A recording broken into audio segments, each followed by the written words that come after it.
నేను గత కొద్ది కాలంగా ఈ బ్యాంకింగ్ వ్యవస్థ మీద ఒక్కడే ఒంటరి పోరాటం చేస్తున్నాను. బ్యాంకులు రుణాలు ఇచ్చేటువంటి పద్ధతి తప్పు అనేది నాకు ఉన్నటువంటి గట్టి నమ్మకం. వాళ్ళ అప్రైజింగ్ సిస్టమ్, అసెస్మెంట్ సిస్టమ్ పూర్తి లోపభూయిష్టమైంది. దీని వెనకాల ఎంతోమంది ఆర్థిక నిపుణులు ఉండొచ్చు.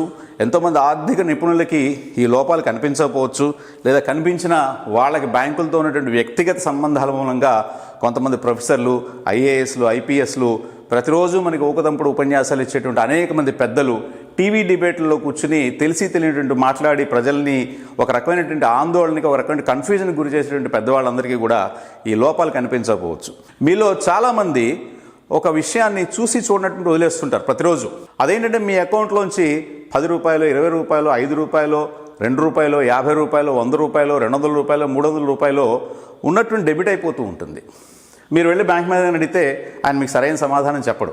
ఈ 50, 100 అనేక రకాల సర్వీసుల పేరు మీద వేస్తుంటారు. మీరు మినిమం బ్యాలెన్స్ మెయింటైన్ చేయలేదు కానీ, లేకపోతే మీ చెక్ ఎప్పుడెప్పుడో ఫలానా రోజున క్లియరెన్స్కి వచ్చినప్పుడు మీ దాంట్లో బ్యాలెన్స్ లేదని కానీ, ఏదో కారణాలు చూపించి మీ అకౌంట్లోంచి ఒక 50, 100 ప్రతిరోజు డెబిట్ చేస్తూనే ఉంటారు. లేకపోతే ఏటీఎం ఛార్జెస్ అని, మినిమం బ్యాలెన్స్ మెయింటెనెన్స్ ఛార్జెస్ అని, క్యాష్ హ్యాండ్లింగ్ ఛార్జెస్ అని, ఎడ్యుకేషన్ సెస్ అని, రకరకాల పేర్లతోటి మిమ్మల్ని వాళ్ళు ప్రతిరోజు మీకు తెలియకుండా, నొప్పి తెలియకుండా అంటారు చూసారా, నొప్పి తెలియకుండా మీ అకౌంట్లోంచి డెబిట్ చేస్తుంటారు.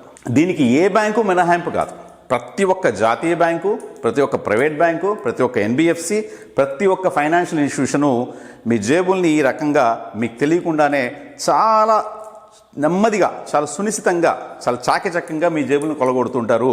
మన ఆ విషయాన్ని పట్టించుకోం. ఈ 50, 100 మీ దగ్గర నుంచి ఎందుకు వాళ్ళు తీసుకుంటూ ఉంటారంటే, ఇలాంటి సుబ్బరామరెడ్డిల దగ్గర నుంచి, అలా నీరవ్ మోడీల దగ్గర నుంచి, ఇలాంటి విజయ్ మాల్యాల దగ్గర నుంచి వాళ్ళు సమర్పించుకున్న డబ్బుని రికవర్ చేయడం కోసం మళ్ళీ రిజర్వ్ బ్యాంక్కి తిరిగి లెక్కప్ప చెప్పాల్సిన సమయంలో వాళ్ళ బ్యాలెన్స్ షీట్లు ఏమాత్రం కూడా రిజర్వ్ బ్యాంక్ ఆఫ్ ఇండియా వాళ్ళు తప్పు పట్టనటువంటి విధంగా వాళ్ళు తయారు చేసుకోవడం కోసం ఈ రకంగా సామాన్య ప్రజల నుంచి వీళ్ళు దండుకుంటూ ఉంటారు. అడుసు తొక్కనేలా, కాలు కడగనేలా అనేటువంటి సామెత మనకి ఇక్కడ చాలా కరెక్ట్గా అనిపిస్తూ ఉంటుంది. ఈ ప్రోగ్రాం చేస్తున్నప్పుడు నా మిత్రుడు అతను చెప్తున్నాడు, 50, 100 కట్ చేసినప్పుడు అడిగిన వాళ్ళకి వాళ్ళు ఏం చెప్తున్నారంటే, బ్యాంకు వాళ్ళు ఇన్సూరెన్స్ కోసమో ఇంకో దానికోసం అని కట్ చేసామని చెప్తున్నారట.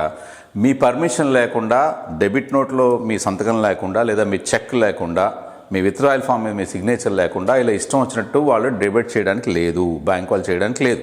ప్రతి ఒక్కళ్ళు కూడా ఒక బ్రాంచ్లో సుమారుగా ఒక 1000 ఖాతాలు ఉన్నాయనుకుంటే 1000 మంది ఖాతాదారులకి 50, 100, 20 క్షవర్ అవ్వడం అనేది 100% కన్ఫర్మ్డ్.